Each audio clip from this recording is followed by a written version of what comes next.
Past several years, everyone has heard a lot about security and cybersecurity, which ensures protection of sensitive assets like data. Over the past several years, a patchwork collection of international, federal, and state laws has popped up, and there's a sense of urgency to comply with these new privacy requirements, governing the use of data, the who, the what, the when, the where, and the why. We are Assured SPC, and we help companies create and implement sensible and defensible privacy and security programs. Thank you. Sherry, want to give us a quick intro? Yep. Hi, Sherry Hotman. I am co-founder of the Hotman Group. I'm sure you can guess where the name came from. And I have a long-standing background in IT and cybersecurity, and I'm also a CPA. So I've been working in the regulatory and compliance space for quite some time with a specific emphasis on tech and cybersecurity. And so SOC2 is definitely near and dear to my heart, and I'm looking forward to having this conversation with everybody. Great. Thank you so much, Sherry. Finally, we have Ashley.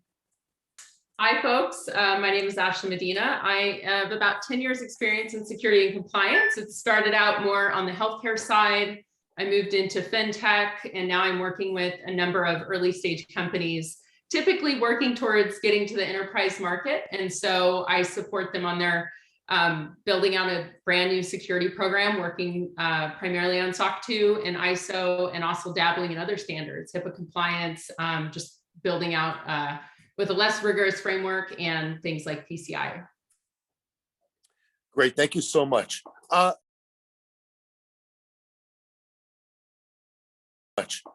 Let's start on a more kind of general note. We're a company. We just started up. You know, we're based particularly, say, in a B2B industry. Ashley, where should we start? Should we be thinking about it? What should we be doing today? I like to start with shifting the cultural attitude within a business, talking with leadership, getting leadership's buy-in on initiatives, really trying to shift the focus away from compliance and more just thinking about holistic security and doing better there, because I really think that compliance can be a good output of building a strong security program. Excellent. How about you, Sherry? Yeah, amen, Ashley. Thank you for saying that. I say that to companies all the time. Compliance is really kind of a knee-jerk response, right, to what companies and people should already be doing. And so I love that you said that. So it should be a much more holistic exercise. I just was doing a business continuity and DR exercise with the company the other day, and they're like, well, what should we do for our customer? I'm like, you shouldn't do anything for your customer. You should do what's the business value, the point of the exercise for you, that yes, obviously is going to satisfy your customer. So thank you for that, Ashley. I 1000% agree. Compliance is just trying to push you to do what you should be doing as a good steward over your business anyway. Great. How about you, Bill? You want to add anything? I'm going to be the contrarian in the room. I have a little bit different take on this. I agree with what Ashley and Sherry said, but the fact of the matter is that no compliance, no regulatory compliance or third-party compliance exercise makes you compliant.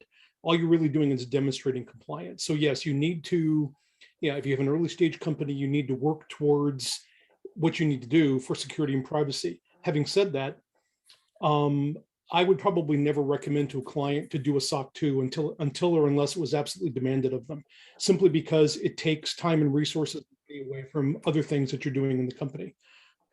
But that's my world. Understood, of course. So do you actually push back ever with customers who say, I want to do SOC 2 compliance, or do you?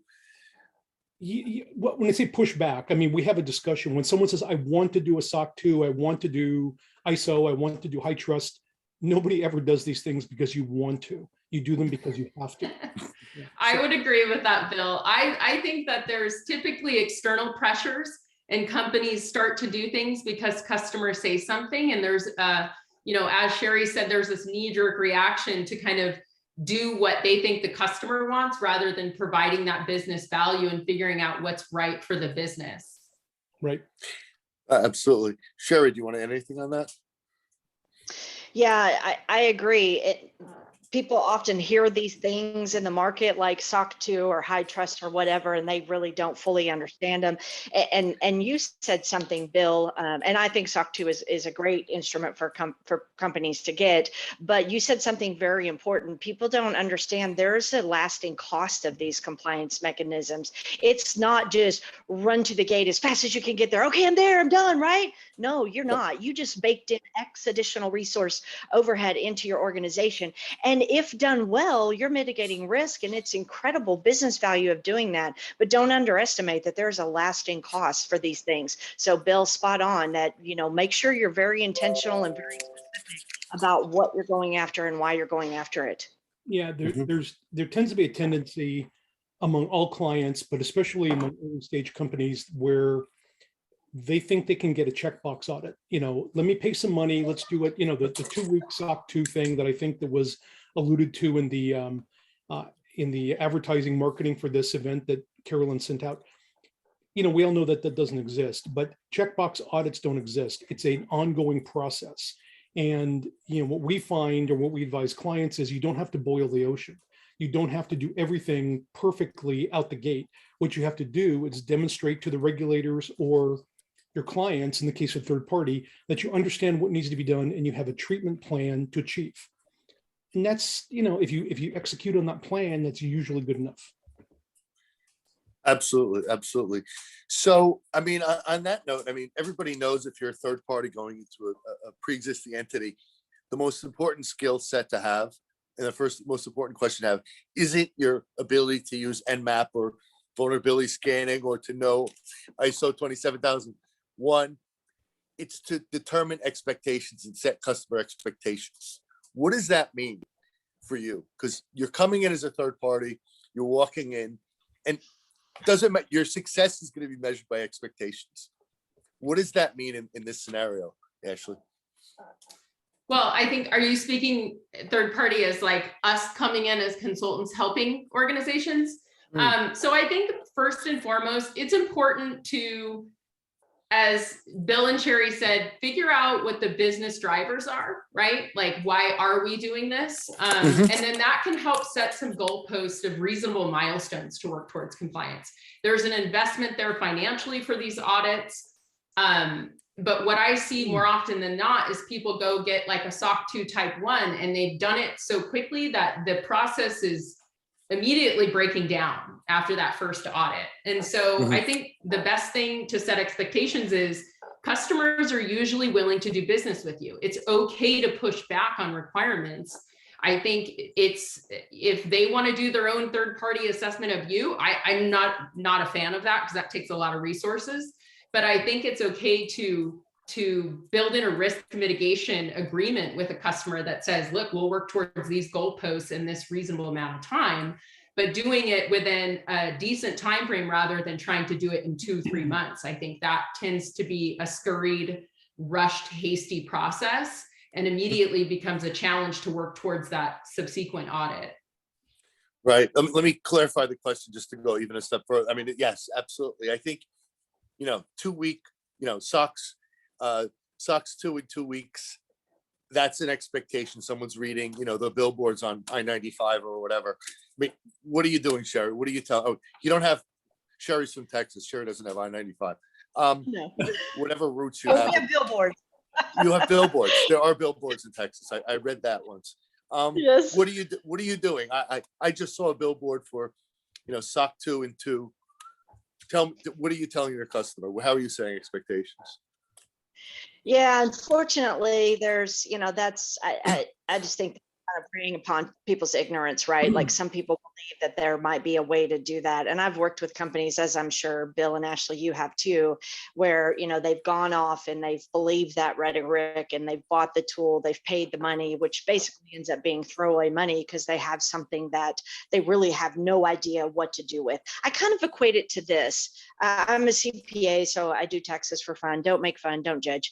But just little bit on the side dabble. And I can go buy all sorts of tools out there to help me do my taxes. But here's the reality. If I don't have an basic understanding of the tax code, and I don't have a basic understanding of how to answer the questions, my taxes are probably going to be jacked up, even though I used a tool. So it's kind of that same mindset, right? Oh, go buy our tool, go, boom, boom, you can get this done. If you know what you're doing, absolutely. Now, I don't think you can do it in 2 weeks, but if you know what you're doing, sure, you can ramrod that and turn that around quickly. And I work with companies, who the people are from banking or they're from healthcare, and they understand the whole compliance regulatory thing, and they can ramrod this stuff. And that's great. The vast majority of the companies, and I think, Ashley, I know you will agree because of what you alluded to earlier, they have no clue what they're stepping into. And so they're just kind of tripping through this thing, and they don't understand the ins and outs of SOC 2, and especially and what it's going to require. And all of them, high has their particulars, SOC 2 has its particulars, they all have them, right? And so I think it's important that while you don't have to go have somebody go do the work for you, make sure you have that good expertise to walk alongside. And that's what I was going to say, George, too, to your earlier question, is really just understanding the customer expectations. I mean, I work with companies all the way from, hey, just kind of be a sounding board, little help to keep us moving, all the way to do it for us, and every flavor in between, as I'm sure Bill and Ashley see the same thing. Mhm. Bill, I mean, you were the one who raised the issue of the SOC 2 and 2. Where would you take it from there? Is there other input you'd have on that? Let That's me, pretty good. Thanks. SOC 2 and yeah, let me, SOC 2 let me and make 2. 2 points, George. Let me first answer the question I thought you originally asked, and then I'll answer the SOC 2 and 2 thing.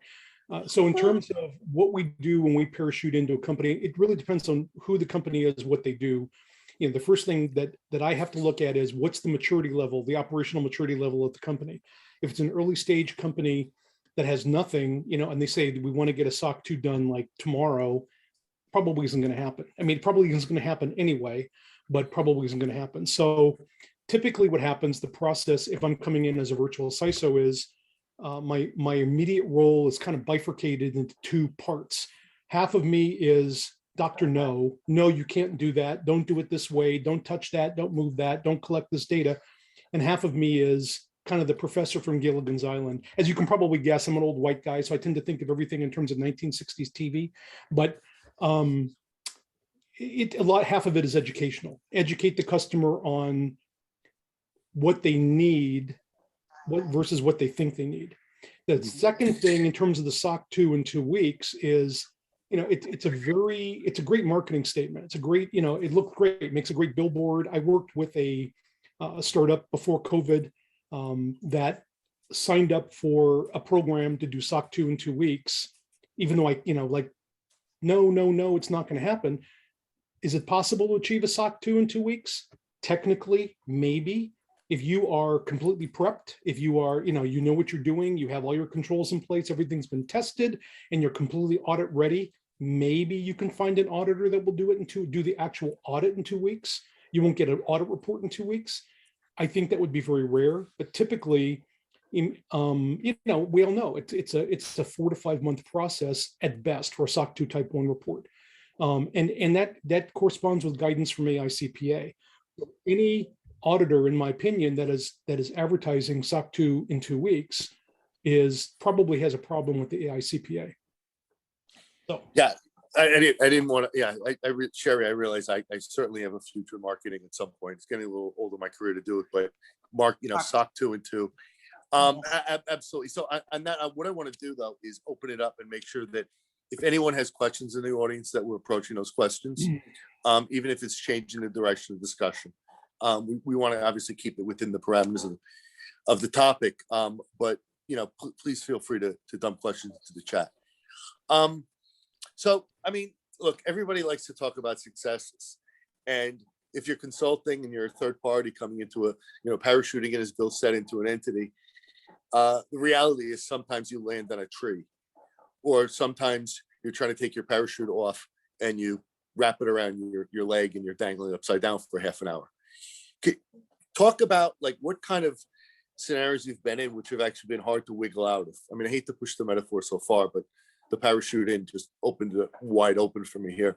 Ashley, I mean, talk to me about some of the tougher experiences and how you could avoid those. Well, I worked with a company.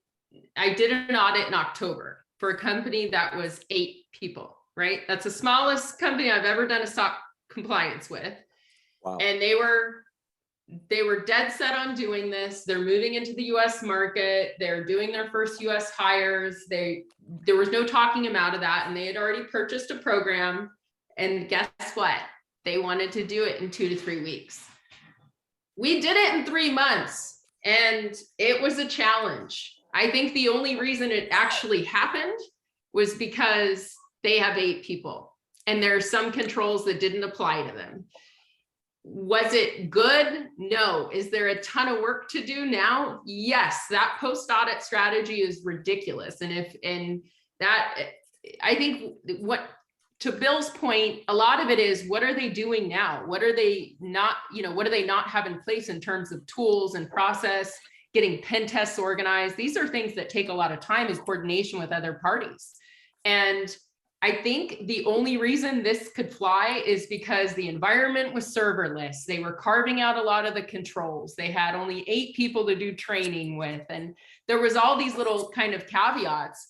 But what it ultimately led to is the customer thinks that as a consultant, you're milking them along to keep the engagement longer, when it's just, they can't move that quick. No one can move that quick. You can't force other parties to move that quick. So when you're coordinating with vendors or, for third-party assessments, just getting proposals and those things across the finish line can be challenging. So I would say that was an uncomfortable thing to reset expectations that were realistic.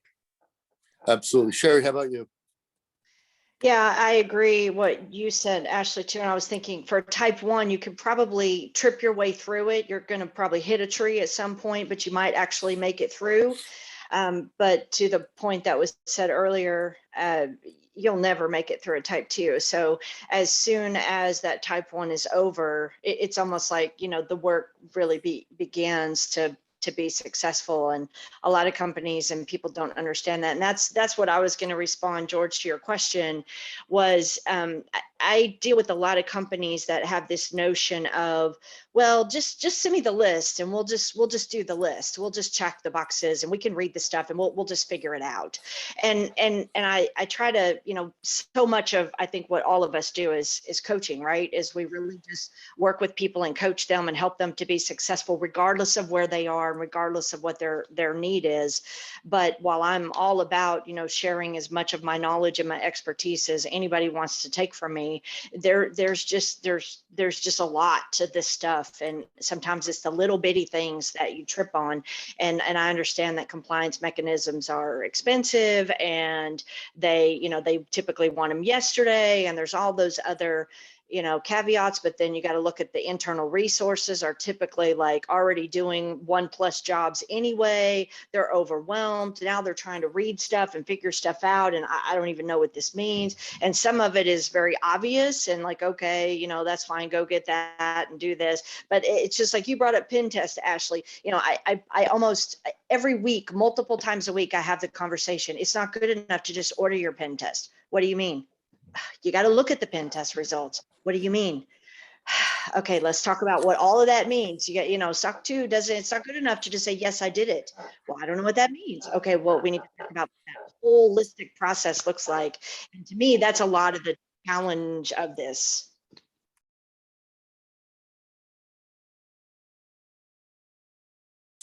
Sort of humorous reply, but let me read it out to everyone. So if I were to put each of you on the spot, what would you say would be a reasonable thing to tell a company? You can get a SOC 2 in weeks. And Bill replied, early stage company, in my opinion, 4 to 6 months for a standard security only audit. Do you want to continue on that, Bill? Well, I mean, it could be more, it probably wouldn't be less, but it kind of depends. I mean, here's the challenge. So I don't know the rest of you that are on this presentation. And those of you on the panel, I know a little bit. We've all done this for a while. There's nothing really tremendously difficult about a SOC 2 audit. In terms of the world of security frameworks, it barely qualifies. It's just not that hard. It's hard to our clients because they don't understand what we're doing. They don't understand the hoops we're asking them to jump through. What's a control? Why do I have to do this? How do I have to do this? You mean I have to keep monitoring? I have to go back and touch this periodically? That's what makes it challenging. I have to agree with everything that Ashley said, both Ashley and Sherry. For me, it's a matter of sustainability. I'm really not interested in working with a client that's looking for a checkbox audit. Let's get it done and we're never going to touch it again. That's probably not a client that I'm going to have a long-term relationship with. So I probably wouldn't go through the angst of going through the audit in the first place. But having said that, everyone has their own criteria. Compliance is a risk-reward ratio. And with every company, they have to decide, what are we trying to achieve? What are we willing to spend? How much effort are we willing to place on doing it? And what's the purpose? I'd like to see a holistic, altruistic purpose for every company to work on security and privacy. It doesn't happen. So, just like companies have to pick and choose what they're willing to do, what they're willing to invest, those of us that are helping them with prep have to pick and choose our clients very carefully in terms of, is our client going to satisfy our requirement to do the job that we want to do? And is this going to be a job that we can hang our hat on, that we can be proud of? Or are we going to walk away with the company, in ashes? I'm not very interested in that. So did I answer your question? I'm not sure I did. Yes, no, okay. Actually, Ashley started to actually reply to that also, and I want to take it out of the chat and she can reply. But also the next question that's actually comes after, we're going to actually, that total linear next step from where we are now, just to be clear on the next question. So Ashley, do you want to reply? Yeah, so in terms of about the tools and like the right folks at the company. Sure. Yeah.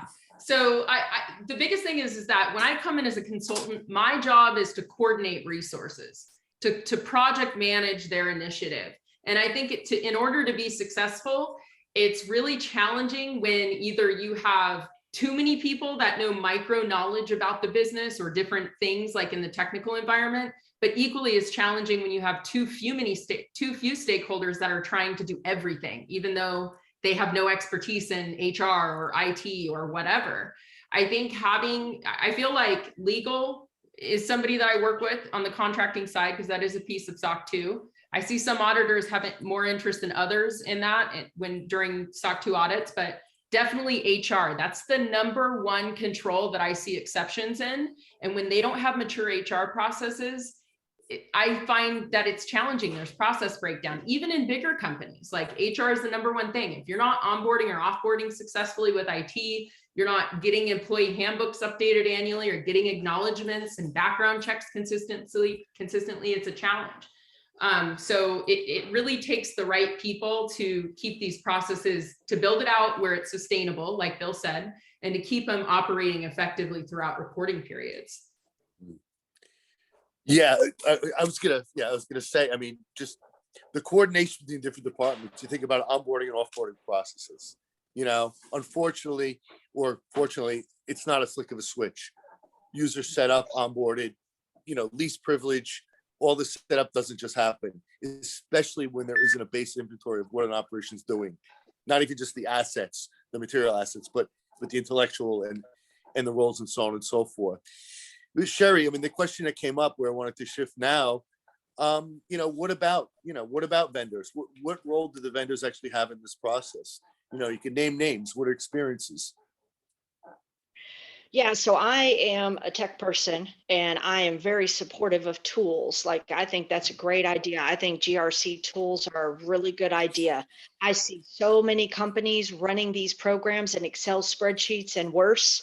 And it's a recipe for disaster. Just what you just said, George, about onboarding your folks. Well, guess what? You have a handful of misses, your SOC2 audits in jeopardy, depending on what it is. So I'm very much a fan of efficiencies and process and tools and automation where it makes sense. Now, that being said, there's so many components of SOC2 that, quite frankly, you just can't automate. And then some of these tools are so, Bill said something earlier, which is so true. SOC2 has a very specific scope, and focus. It's not a holistic program like ISO is, for example. And so the tools that are focused around SOC2 in particular, well, what do you do with your controls that you can't automate? What do you do with the controls that aren't built into automatically? Most of those tools are set up to be very cloud-based. But what if you do on-prem stuff and you don't have your stuff all hooked up in the cloud with the tools? People that are companies that are buying these tools, they don't understand that. And so I just want to say I'm a huge fan of automation and efficiency and GRC tools in general, but don't be so short-sighted that I can buy something and push the magic button and out pops my SOC2, because that's just not realistic. I'd love to add something to that point. Sure. One thing I've seen over and over, I've strongly used 3 tools across audits in the last few years. And the thing that I see over and over is things in there that are for the sake of being in there to show automation. And they're things that I would never do in a manual SOC 2 audit, in a normal SOC 2 audit. And the challenge I have with that is it just creates this administrative burden where I have a bunch of emails about some check that's failing. And it's like, this control means nothing to me, and I can't tailor these notifications. And often I feel like I'm just chasing these tools checks. And I just, you know, they want to show value by hooking it up to AWS or GCP or otherwise, but it's really like not things that I would normally even be using in a SOC 2 audit. So I don't, you know, I think that's one challenge I have seen. Right, because Yeah. unfortunately, sometimes there's this notion that the more noise, the more feedback, Yeah. the more valuable it is. Yeah. You could. There's probably a lot of people to blame in that process. I'll let you go real quick, Sherry. Yep. For Ashley, what she just said, and this is exactly what she just said. This is where you have to really understand your control environment, have that design, know what are your controls and what's noise, to her point. And then yes, the tool can augment that, but I love that you brought that up, Ashley. Yeah. Bill, tell us.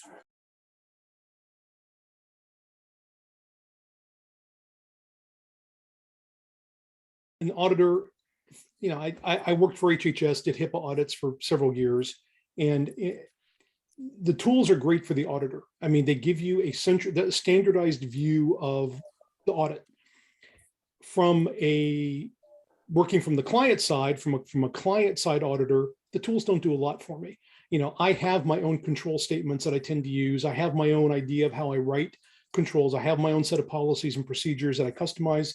So really, what are for the client, what are the tools providing? You know, the standardized control statements, you know, if again, as Ashley said, if they all fit, great. They almost never do. So I end up rewriting them anyway, or I assume most people end up rewriting them anyway. In terms of, and if a lot of them that don't fit, we just throw them out. We negotiate with the auditor and we just take them out. Evidence collection, great. You know, that's very handy. I can do that myself. I mean, you know, but so there's nothing that I find terribly necessary about the tools. Clients tend to like them and the auditors tend to want to use them. You know, at the end of the day, where I have a big gap with the tools is they get sold on, well, they're going to do everything you need to do. Well, do they? I mean, a lot of the tools, Vanta, I think, was mentioned in the discussion. Field Guide is another tool that we see that CPA firms use a lot. They have canned policies. What the hell use is a canned policy? I mean, canned policies won't pass an audit, even if the CPA firm gives it to you. And then you have to worry about procedures. No one's going to create procedures for you. And then they'll give you suggested control statements, but they won't give you any actual controls. You still have to create and test controls. So yeah, are they helpful? Sure. Maybe 5%, 10% in terms of the actual scope of work to do an audit. But if someone told me you have to do the audit, we're not going to use any tool, I don't care. That's fine. It's just not a big deal to me. Interesting. Sherry? Yeah.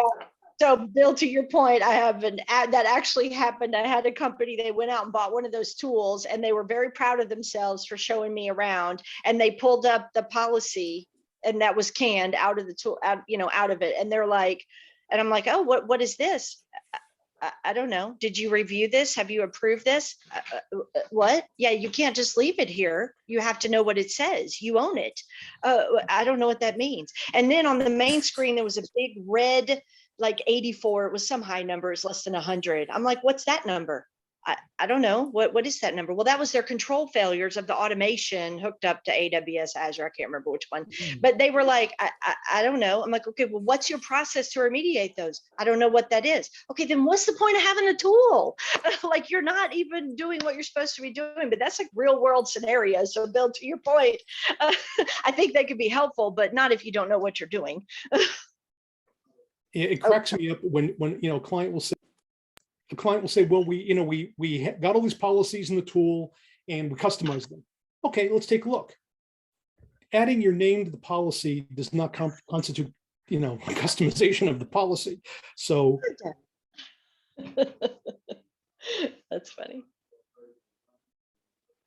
Yeah, and I think Ian, some of the challenges with those, oh, sorry, George. No, I'm sorry, go ahead. Some of the challenges with the policies in general, Sherry, I have seen cases where people, it's evident that no one's read the policies, right? And because things like their password policy, things where it's gonna come up likely with a good auditor. They'll kind of check, how are you protecting your email? Does that align with your policy? No, if no one's reading them, there's really no point. And then sometimes you can tell that these companies don't have professionals drafting these because they end up being more procedural like than policy. And it's just, that makes it worse, right? Because then you're saying my policy is procedure like, which means it's very specific. And that could result in an exception during your audit. Mm-hmm. Yeah, absolutely. I just want to point out one of the comments in the chat. Ian pointed out that the usual, which is if you know what you're doing, the tools, make you more efficient. But if you don't, you just get more confused. And I think that's always been the case. If you're going to spend all your time, not just understanding how to use the tool, but actually what the tool is doing. What is the functionality of the tool? And, it's not how to create policies. It's actually how to customize policies, particularly to your context, your industry, and your environment. What do you operationally, how things are going in the here and then now. I want to encourage more questions and remind everybody we have about 11 minutes left. So in the last couple of minutes, I'm going to give everybody each a minute and a half to sum up. So we're slowing down on the available time at this point. So please feel free to ask more questions. So I have another question around the tool issue. And I mean, what is being automated right? What are tools doing today in the prep for the audit period that tools are doing right in an automated sense? I mean, like one example I know off the top of my head I saw recently is massive alerts with a third party integrated and getting notices on really kind of peripheral details on their dev staging website of basically where I'll say where the playground was for the developers. And that's kind of not useful. I mean, if it's a security issue relevant to a development site, great.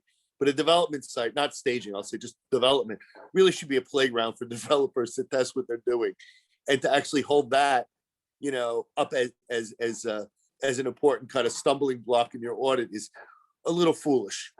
So what are you seeing? Ashley, I'm sorry, Sherry, but I'll get it. Sure, go ahead. So an implementation I have seen that is fabulous is if it connects to your HRIS system, which has, it would have to be cloud typically, connects to your AWS, for example, then that's great. You term someone, guess what? Immediately it cuts them off automatically, or it alerts you that you've got something that's out of whack. And so those processes, obviously typically are kind of manual at companies. And so then that's a great automation, right? Like that's wonderful. The danger, however, is when you think that automation is doing the entirety of that control for you, because that only works if that HRIS system is course, your only system of record up to date, all of that, and that AWS in this example or whatever has hooked up to it is your only source of access. And then that's great, but that's not realistic with companies. So they still need to understand the control and what's going there. But, I love that kind of automation. Like there's opportunities like that to really leverage. So I don't have to try to figure terminated employees and, oh my gosh, do we turn them off in 24 hours? And, I don't have to do that because I can really use efficiency and automation to help me with that. As long as, again, I understand the full texture of the control. I mean, shifting on that, I mean, are you seeing quantifiable benefits from the tools out there? Ashley, Bill, I mean, jump in. I mean, are you, Bill said he can go with or without. Are we talking about the SOC2 prep tools, or are we talking about control automation tools? I'm sorry, the SOC2 prep tools.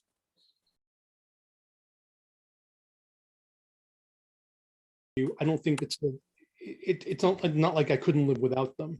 I think that both Sherry and Ashley, hit the nail on the head. It boils down to, are your policies telling you what you have to do and why you have to do it? Are your procedures advising your workforce how to do what they have to do? That's 90% of what you need to do. I mean, everything else kind of falls out of that. If you understand that, you understand what your risk is, you can do this. When it comes to controls, yeah, everyone loves automated controls. I love automated controls. I like getting my customers to buy crap. But at the end of the day, I really don't care if it's a manual control or an automated control or a hybrid control. It doesn't matter. As long as it works, as long as it can be serviced.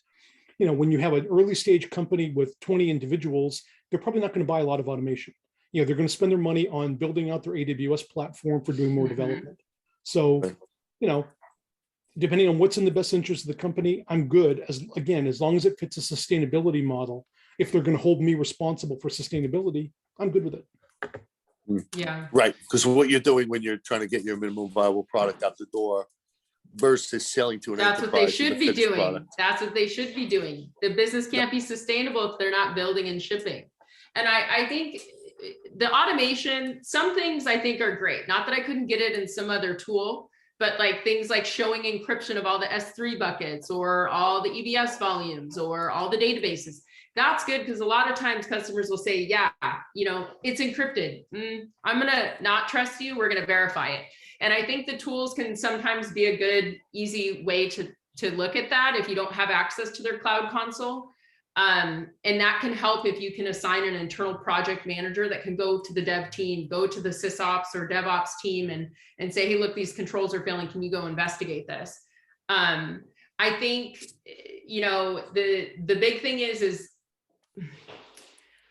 I've never recommended that my clients go buy these tools.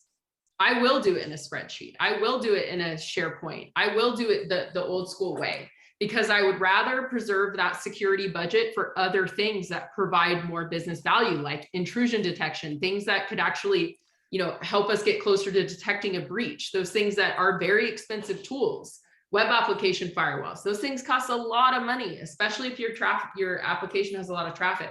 And that's critical funds that you could be putting into tooling that could help you, have early breach detection. Absolutely. Sherry, do you want to jump in? Yeah, I do. So I have actually worked with quite a few startup companies. So the price point on some of these tools is actually really low. And so just the opposite of what you guys are saying, I've seen startups go straight for these tools because we're talking about 10K a year. Like it's not that much money. I mean, I know of one in particular, it's like 10K a year. And so rather than hire a consultant, rather than hire internal resources, they will go buy this tool. Oh, look, there's all my policy. Oh, look, I use AWS. Oh, look, it does everything for me. Oh, I use this HRIS system. Oh, look, it does everything for me.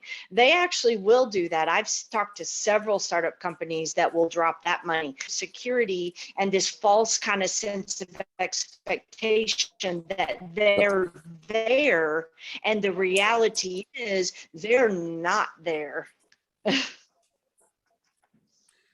Absolutely. Bill, if you want to jump in real quick, then I think we're going to do we only have 4 minutes left. We can work towards the summation. I agree with everything Sherry and Ashley said. So thank you, George. No, I don't have anything else to add to that topic. Awesome. I guess that's a consensus is a good sign sometimes. Not too often. I'm still a little shocked how, someone can't get a pen test done in 2 hours. I'm still a little confused by that notion. And of course, because people don't know the difference between a pen test and a vulnerability assessment, but big deal, very important point. So, I mean, I guess on that note, I mean, we only have a few minutes left. Maybe we could, Bill, maybe you could just, any final comments and points you want to make sure that people take away from this discussion?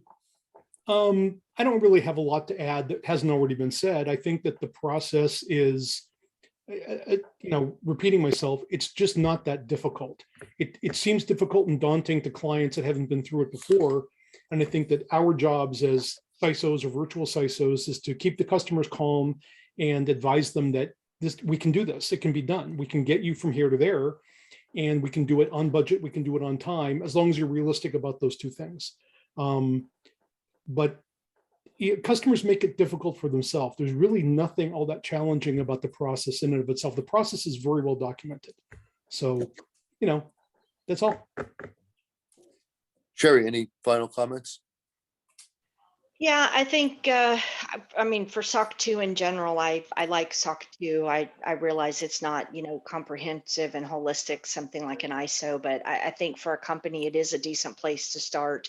To Bill's point that he just said, a tremendous amount of it really is the process and really crossing T's and dotting I's. I have that conversation all the time, and the consistency and the sustainability, and really so much of it is that. And so I just would leave everyone with an encouragement that yes, you can do it. What I also like about SOC2 is it's non-prescriptive, which means you get to assess your risk, you get to assess your company, you get to design controls that really do add that business value, and hopefully provide a lift within your organization, and not just to check the box, because check the box is expensive. At the end of the day, you can't be sustained, and it's just kind of money down a hole, which isn't the best approach to these things. Right. So It's not a not. high trust gal. Sorry. I was Sorry, saying to Sherry, I guess you're not a high trust gal. CPA and technical. I What do you am high expect? trust certified. Oh. Ashley, any final comments?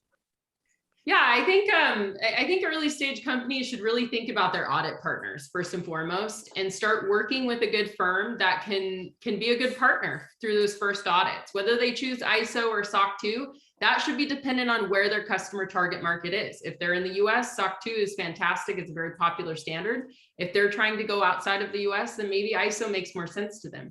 Either way, both standards should really, and they do, focus on risk management. And so I think if the company starts getting a really good risk assessment with a third party, I think that should be a great way to start building on a compliance program. And if tools help them feel more organized, great, but I think they need realistic expectations on how quick they can get there. Absolutely. Great, wonderful. And actually the most impressive thing about this discussion, not just the content, was that we're actually almost to the minute, to the second, perfect in the 45 minutes that we had set for it. I want to thank each and every one of the speakers here today, Bill, Sherry, and Ashley. I think the conversation was engaging. I think there was a lot of knowledge, meaning beyond just pure data, in terms of data theory, in terms of experiences that have clearly been accumulated on the panel today.